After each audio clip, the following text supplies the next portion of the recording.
Hello, ladies and gentlemen, welcome back. This is Chimera Elite, and today we're taking a look at the first of the Undead Army, the Skeleton Warriors. And just a quick change, I'm actually going to put in annotations either in the video itself or in the description that you can just press on and it'll take you right to the Tier 1, Tier 2, or the Tier 3, just to make things a little easier if you're just looking for one in particular. Now that that's out of the way, let's get on into it.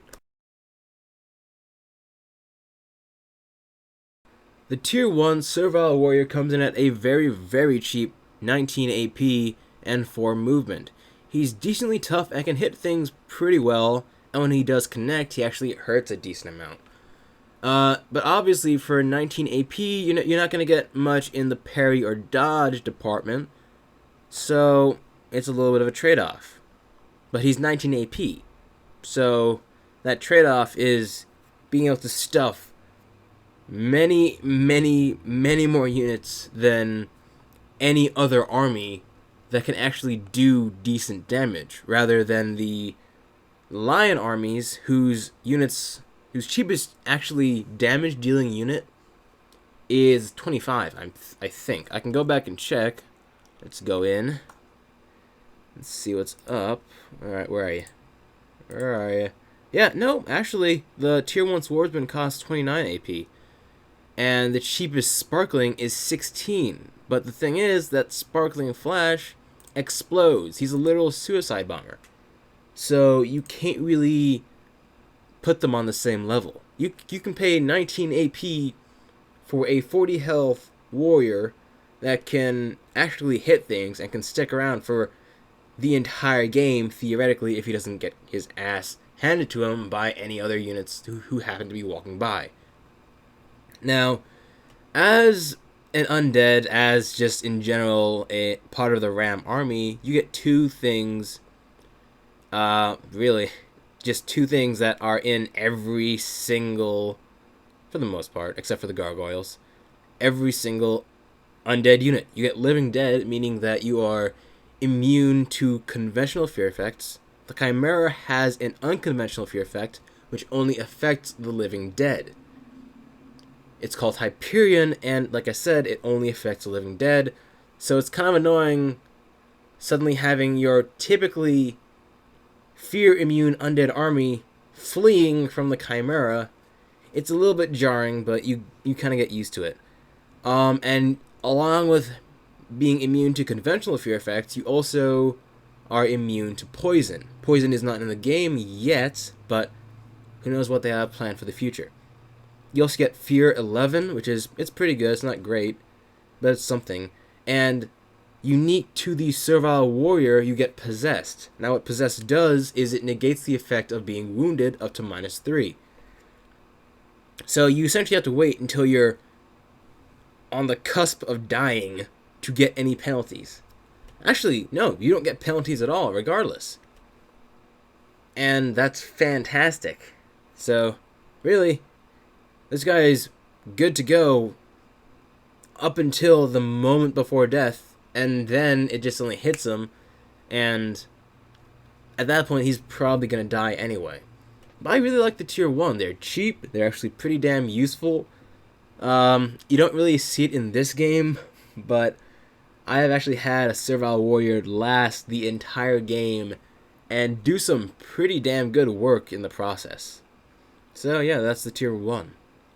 On to the Tier 2. Now, the Tier 2 Skeleton Fury is actually very similar to the Tier 1 Swordsman.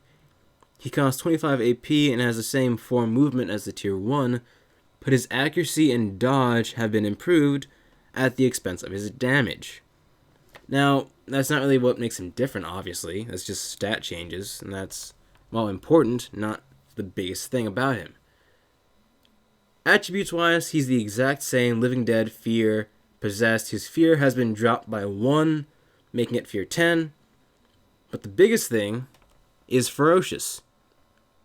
You automatically inflict 6 damage points whenever you inflict damage. If you inflict more than 6 damage, you're going to hit for more than 6 damage. But if you're up against a Flesh Golem or Arianis, dealing 6 damage is actually a big deal because typically you'd be dealing like 3 to 4 damage a hit, which really takes a while to actually chip him down. Kind of capitalizing on the whole, obviously reliable things, you can capitalize on his already very high 11 accuracy with Quick Strike, plus 3 accuracy for -1 damage. Drops his damage down to a very paltry 6, but again, Ferocious kind of negates that if you're trying to hit something like Arianis or the Flesh Golem. It's going to connect, and it's going to deal 6 damage whether he likes it or not. So yeah, kind of going off of the tier 1 for the Lion Swordsman, this guy's actually pretty good. I don't personally run him in my army because I treat my skeletons as more cannon fodder. But overall, I actually like the Skeleton Fury also. So the tier 1 and the tier 2 are both pretty good for their price, and they both have their roles to play in the Ram army as it is right now. Now the tier 3 is, again, kind of filling up the last role of tank. He costs 40 AP, same movement. His accuracy, however, has been lowered to 6. His damage is 7, and his parry has been raised to 7. All other stats are the exact same: 7 dodge, 9 toughness, and a will of 8. However, he does not have Possess. What he has instead is this fun little thing called Hardboiled and Fierce. Hardboiled reduces all damage taken by 3, meaning you can take a minimum of 1 damage a hit. So that's actually really good if you're just sitting there and soaking up damage. I would still personally prefer having 2 tier 1s, but that's just me personally. He also has Fierce, meaning that you literally cannot pursuit movement off this guy, because he does not die when he reaches 0 health. What happens is, he reaches 0 health, he gets the dying attribute, or rather status effect, which means that he cannot be healed by anything. It doesn't matter what the hell you're running. He can't be healed, he can't be resurrected, and he just kind of stands there. If he hasn't gone that turn, fine. He can still go and move about as normal. But he cannot die and will not die until the entire round has completed. Then he'll die, and the game will continue. But Fierce is an extremely powerful attribute. Kane, the tier 1 hero for the undead, gives Fierce to all other black paladins within his faith zone, which is huge. And having Fierce, you can literally have this guy stand in a choke point, toss a defensive stance on him, buffing his parry to a somewhat respectable level, combined with Hardboiled and Fierce. No matter what your enemy throws at this dude, if you make him go last, you're going to be set pretty much. They cannot get through that 1 point for the rest of the turn.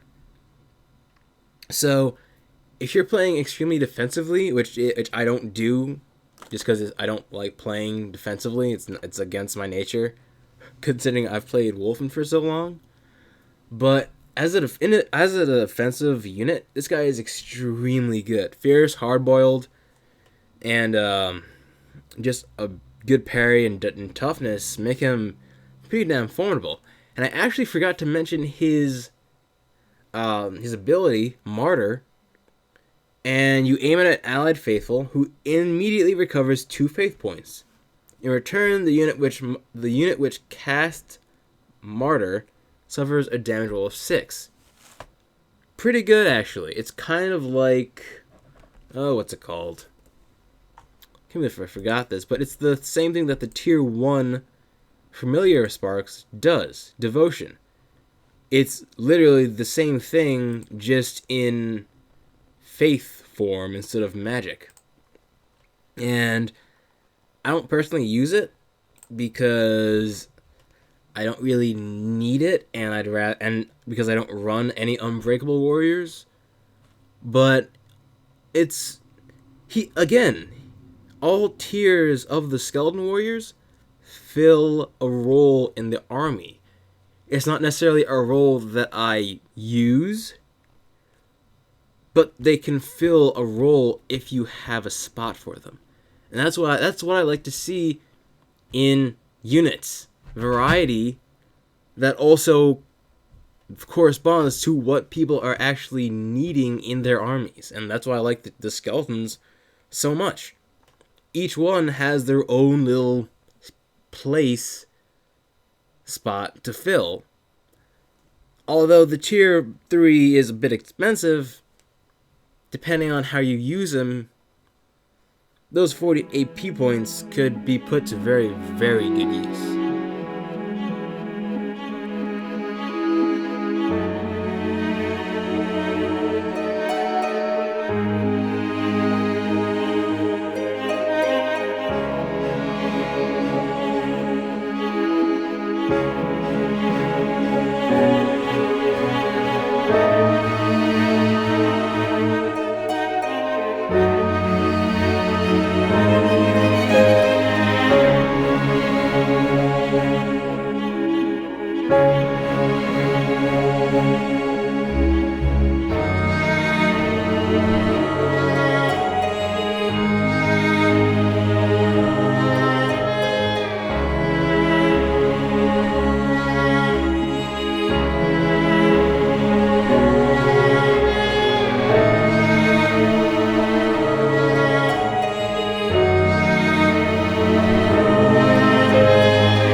Well, I hope you guys enjoyed this video. If you've been watching in the background, I just got my ass handed to me, yet again, by Astralwyrm.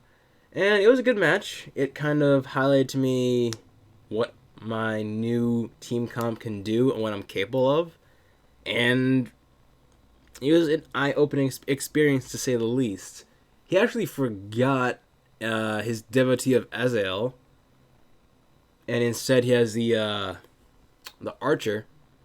But I also put in an archer that I didn't want, and later on I switched that guy out for someone else. So later on you'll see how this whole thing ended up, because we actually were able to play 2 games, both lasting quite a long time, but both being very fun at the same time also.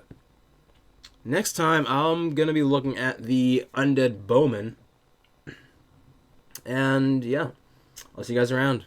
Peace.